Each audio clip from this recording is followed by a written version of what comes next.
ஹாலிடேஸ்னாலே அது நம்ம ஜிடி ஹாலிடேஸ் தான். GT holidays, South India's #1 travel brand. You know you are special when you're with GT Holidays. Jan Suraj கட்சி தலைவர் பிரசாந்த் கிஷோர் திடீர் திருப்பமாக கட்சி எடுத்த முடிவின்படி பீகார் சட்டப்பேரவை தேர்தலில் தான் போட்டியிடப் போவதில்லை என்று அறிவித்துள்ளார். பீகார் சட்டப்பேரவை தேர்தல் அடுத்த மாதம் 2 கட்டங்களாக நடைபெறவுள்ளது. இந்த தேர்தலில் திருப்பத்தை ஏற்படுத்தும் அல்லது ஆளும் மற்றும் எதிர்க்கட்சிகளின் ஓட்டு வங்கியில் பெரும் சேதாரத்தை ஏற்படுத்தும் என்று கருதப்படும் பிரசாந்த் கிஷோரின் ஜன் சுராஜ் கட்சியும் களத்தில் இருக்கிறது. மாற்று அரசியல் என்ற பிரச்சாரத்துடன் வலம் வரும் பிரசாந்த் கிஷோர் இதுவரை 2 கட்டங்களாக வேட்பாளர்கள் பட்டியலை வெளியிட்டுள்ளார். வைஷாலி மாவட்டத்தின் ரகோபூர் தொகுதியில் அவர் போட்டியிடுவார் என்றும் எதிர்பார்க்கப்படுகிறது. இந்த நிலையில் திடீர் திருப்பமாக பீகார் தேர்தலில் தான் போட்டியிடப் போவதில்லை என்று பிரசாந்த் கிஷோர் அறிவித்துள்ளார்.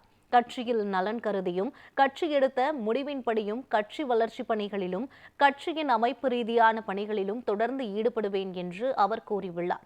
தேஜஸ்வி யாதவ் போட்டியிடும் ரகோபூர் தொகுதியில் வேறொரு வேட்பாளர் நிறுத்தப்படுவார் என்றும் பிரசாந்த் கிஷோர் தெரிவித்துள்ளார்.